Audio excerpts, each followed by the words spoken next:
Wilder. That's my motivation. Revenge. Versus Fury. Everyone has this game plan of they're going to do something against me until they get in there.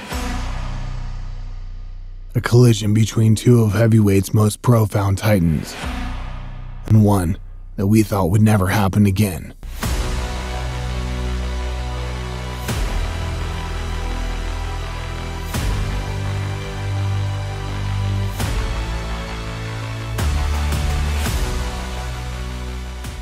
But with an unfortunate turn of events, the works for Fury versus Anthony Joshua was ground to a last-minute halt, making way for a legally binding third collision with Alabama's own Bronze Bomber. So hit that subscribe button and don't forget to give us a like before we take another sneak peek into one of boxing's upcoming bouts. Made him miss with everything, then clubs him with the body shot. In Fury versus Wilder 3.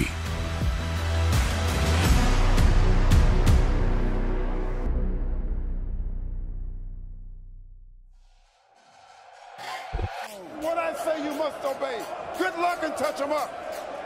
We all know what went down in their last fight, with Fury showcasing a side that most had never seen. He said he would command centering and take the fight to Wilder.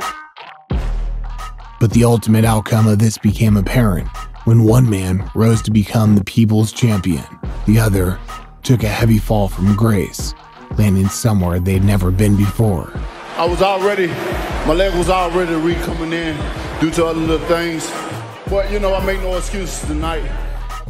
The loss was so devastating to Deontay that we didn't hear from him until a year later, when he released a bizarre message of intent, vowing to seek revenge in a trilogy fight. And we will rise like a phoenix from the ashes and regain the title. I'll see you in a few months, for the war has just begun.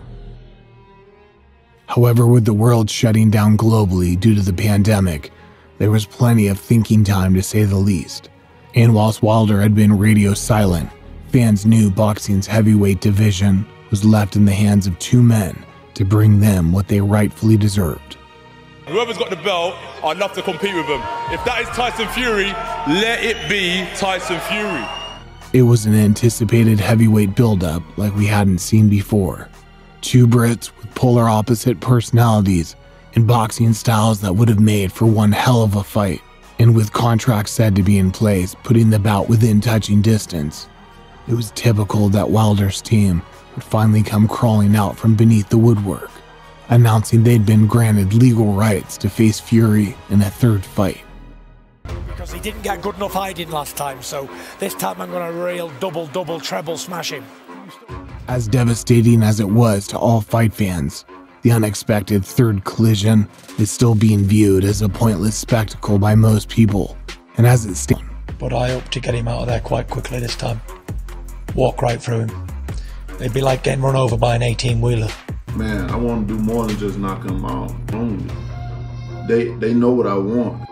After sacking long-term trainer Mark Breland, Deontay has recently appointed a fresh voice in his corner, hiring Malik Scott, who weirdly enough was a former opponent back in 2014, and one that suffered a first-round defeat by knockout. A lead left hook, followed by the lethal right hand, a crushing combination.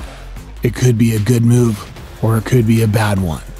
But with many standing critical about his surrounding team, makes you wonder whether Malik's just another yes man to add to the list, after an interview surfaced of him claiming Wilder to be the next best thing since Ali.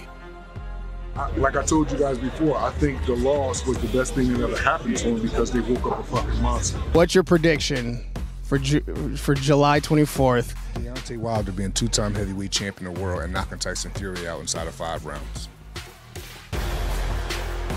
With Malik fully backing up his confidence of Wilder's fighting ability, it leaves question marks to what Deontay has left to offer at this late stage of his career.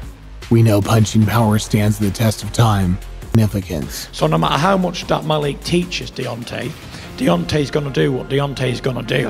He's going to go straight back to revert, 100%. You heard it here first. I don't know if that's going to transition actually into the ring for this fight, but obviously if he keeps working on it, you know, he should get something out of it. When the first punch lands, it's hard to see Wilder sticking to any plan that involves boxing and moving. And likewise, if Fury gets tagged clean by Wilder's right, he'll certainly retreat to the back foot. Deontay Wilder, I would say right now, be careful what you wish for, because he's going to get absolutely eviscerated in the fight. I think he's going to get smoked to where he's actually never going to be the same again.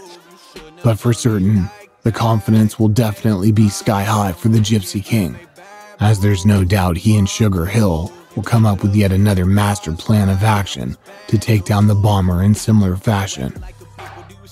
Seeing Wilder acting unusually out of character at this press conference was concerning, when he lacked his usual vocal onslaught we often see, and instead, just sitting there in pure silence, refusing to answer any questions. Time to cut off his head. And come July the 24th, there will be bloodshed. Though this may be a form of tactic from Wilder, it also makes us wonder about his current mental state.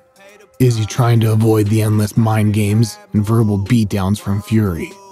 Or does he really feel deep down that the Gypsy Warrior has the better of him before even entering the ring? Listen, you think it's a game, do you? Because if I hit you right now, I'm gonna punch your face in. Hey. Right. There ain't no playing here. Come listen down, I don't play games. I guess we won't know for certain till on the night. But with both previous performances landing in Tyson's favor, the general consensus sways undoubtedly against Deontay when it comes to having any success in their third fight. However, seeing that Fury has likely been training for AJ over the past months, a last-minute change of plan could undo all the hard work and effort put into camp in preparation, now having to adjust last minute for a different style of opponent. It's crazy because he obviously wanted to do that stare-off thing for a long time, and then he just turned away and went away. So I think I've won another victory over him there. But it's nothing new. Overall, could be the state of affairs we're all expecting. But the winner will be free to go on to challenge for the undisputed crown, whether it be against Anthony Joshua or Alexander Usyk. See you next fight.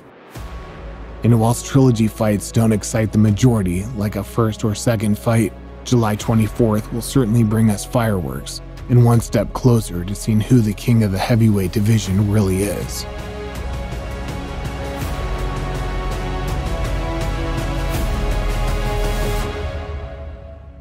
Wherever touch, he goes.